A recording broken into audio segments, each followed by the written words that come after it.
आणि आता बातमी आहे जे रुग्णालयासंदर्भात। जे रुग्णालयातील सर्व निवासी डॉक्टर आजपासून संपावर आहेत। तब्बल 900 डॉक्टर आजपासून संपावर आहेत। विभाग प्रमुख डॉक्टर कुरा यांच्या विरोधात संप पुकारण्यात आलाय। अतिदक्षता विभाग वगळता बाकी सर्व डॉक्टर संपावर गेलेत। जे रुग्णालयातील यंत्रणेवर आता ताण येणार आहे। जे रुग्णालयातील सर्व निवासी डॉक्टर आजपासून संपावर गेले। तब्बल 900 डॉक्टर आजपासून संपावर आहेत। तर विभाग प्रमुख डॉक्टर कुरा यांच्या विरोधात हा संप पुकारण्यात आलेला आहे। तर अतिदक्षता विभाग वगळता बाकी सर्व डॉक्टर संपावर जाणार असल्याची माहिती मिळतेय। तर जे रुग्णालयातील यंत्रणेवर त्यामुळे आता ताण येणार असल्याचं समोर आलंय। जे रुग्णालयातील सर्व निवासी डॉक्टर यांनी आक्रमक पवित्रा घेतलेला पाहायला मिळतोय। आजपासून ते संपावर जाणार आहेत। तब्बल 900 डॉक्टर आजपासून संपावर असणार आहेत। विभाग प्रमुख डॉक्टर कुरा यांच्या विरोधात संप पुकारण्यात आलेला आहे। आक्रमक भूमिका घेताना दिसत आहेत। अतिदक्षता विभाग वगळता बाकी सर्व डॉक्टर संपावर जाणार आहेत। तर या संदर्भात अधिकची माहिती देत आहेत आमचे प्रतिनिधी शुभम उमाळे। शुभम, जे रुग्णालयातील सर्व निवासी डॉक्टर आजपासून संपावर आहेत, कारण काय आहे आणि हा संप किती दिवस चालणार आहे, त्यांच्या मागण्या काय आहेत?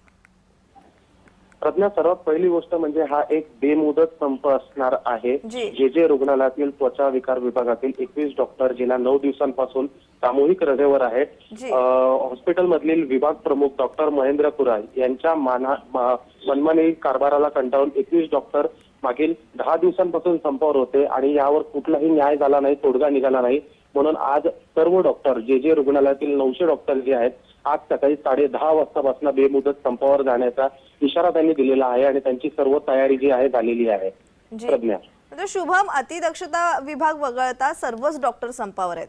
कुठेतरी या संपाचा परिणाम रुग्णालयावर होणार आहे, ताण येणार आहे रुग्णालयावर, या संदर्भात ताजा तपशील? अगदी बरोबर, बघायला गेलं तर पूर्ण हॉस्पिटलची यंत्रणा जी आहे ती कोलमडणार आहे। ओपीडी वगळता अतिदक्षता विभाग वगळता बाकी सर्व ओपीडी आणि अन्य सगळे उपचारांसाठी जे आहे बंद असणार आहे। कारण की डॉक्टरच संपावर जात असल्या कारणाने रुग्णांचे मोठे हाल होणार आहे। एकीकडे वातावरण बदल असेल किंवा कोविड असेल, JN1 मुळे तशी मुंबईची प्रकृती जी आहे नागरिकांची ती खालावलेली आहे आणि आता खूप मोठा प्रश्न जो आहे तो आता आव्हानिक असणार आहे। प्रज्ञा जी, मात्र शुभम, ऐन कोरोना काळात आता कोरोना वाढताना दिसतोय, कोरोना पुन्हा डोकंवर काढताना दिसतोय आणि या परिस्थितीमध्ये डॉक्टरांनी पुकारलेला संप कितपत योग्य आहे? आपण काल जेव्हा डॉक्टरांशी बातचीत केली तेव्हा त्यांनी असं सांगण्यात आलं की आम्हाला मानसिक त्रास होत आहे आणि त्या मानसिक त्रासाला कंटाळूनच 21 डॉक्टरांची संख्या 900 डॉक्टरांवर गेलेली आहे।